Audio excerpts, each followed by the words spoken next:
بسم اللہ الرحمن الرحیم، عنقریب جانوروں کو اپنے اپنے گھروں کے باہر لانے کا سلسلہ شروع ہوگا اور لوگ جو ہے وہ قربانی کے جانور ذوق و شوق کے ساتھ لینے کے لیے جائیں گے، بچے بھی ضد کر رہے ہوں گے۔ اس حوالے سے چند احتیاطیں میں آپ کی خدمت میں ذکر کر دوں کہ ہمیں کن کن چیزوں کے اوپر توجہ کرنی چاہیے۔ پہلی تو آپ قربانی کا جانور اس وقت لے کر آئیں کہ جب آپ کو معلوم ہے کہ جب یہ میرے گھر کے باہر کھڑا ہوگا تو میں اس کے کھانے پینے کا، اور اگر بالفرض وہ بیمار ہو جاتا ہے تو اس کی صحت کا بھی میں خیال کر سکوں گا۔ اگر آپ جانور کی خدمت کر سکتے ہیں اور اس پر ظلم کیے بغیر آپ اس کو اپنے گھر کے باہر کھڑا کر سکتے ہیں تو اس وقت آپ جانور کو جلدی لے کر آئیں یا جس وقت آپ لے کر آنا چاہیں، لیکن جب لائیں تو اس کے کھانے پینے کا اہتمام ضرور کریں، ورنہ ہم نے دیکھا ہے کہ بعض جانور ایسے ہوتے ہیں کہ بچوں کی خوشی کے لیے جو ہے وہ والدین جانوروں کو لے کر آ جاتے ہیں، لیکن وہ پورا دن جو ہے وہ جانور بھوکے کھڑے رہتے ہیں اور ان کو کھانا کھلانے والا تک کوئی نہیں ہوتا۔ اگر اس طرح کا کوئی رویہ اختیار کیا جائے گا تو یہ جانوروں پر ظلم ہے اور یقیناً یہ گناہ کا کام ہے۔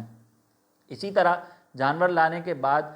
کوشش کریں کہ جانور کو ایسے مقام پر کھڑا کریں کہ جس سے محلے والوں کو اور دیگر افراد کو جو ہے وہ تکلیف کا سامنا نہ ہو۔ بعض اوقات ہمارے یہاں پر گلیوں کے باہر ٹینٹ باندھ دیے جاتے ہیں اور وہاں سے گاڑیاں گزرنے کا بھی راستہ موجود نہیں ہوتا، اور پھر جب جانور قربان کیا جا رہا ہوتا ہے تو وہاں پر قربانی کرنے کے بعد جہاں پر وہ جانور قربان ہوا ہے وہ گندگیاں، اس جانور کے اندر سے نکلنے والی جو اضافی چیزیں ہوتی ہیں وہ سب کی سب وہیں پر چھوڑ دی جاتی ہیں، جس سے شہر بھر کے اندر جو ہے وہ تعفن بھی پھیلتا ہے، لوگوں کو تکلیف بھی ہوتی ہے، ناپاکی کے بھی اندیشہ بڑھ جاتا ہے، اور پھر گزرنے والوں کو وہاں سے بہرحال بہت زیادہ اذیت کا سامنا کرنا پڑتا ہے۔ تو جانور کو لانے سے لے کر جانور کو قربان کرنے تک اور اس کے بعد کا جو معاملہ ہے اس میں کوشش کریں کہ آپ کی وجہ سے کسی اور کو تکلیف نہ ہو، کیونکہ ہم یہ جو جانور لے کر آ رہے ہیں یہ اللہ تبارک و تعالیٰ کی رضا کے لیے لا رہے ہیں، ہم یہ کسی ریاکاری کے مقصد کے تحت نہیں لاتے، نہ اس کا مقصد کسی کو تکلیف دینا ہوتا ہے، فقط اللہ تبارک و تعالیٰ کی رضا کا حصول ہوتا ہے۔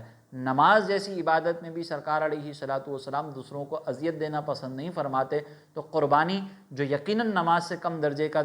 عمل ہے، اگر اس کی وجہ سے کسی کو قربانی ہو رہی تکلیف ہو رہی ہوگی تو یقیناً یہ بھی اللہ تبارک و تعالیٰ کی رضا کے حصول کے سلسلے میں ہمارے لیے بہت بڑی رکاوٹ ہوگا، تو اس پر ہمیں توجہ کرنی چاہیے۔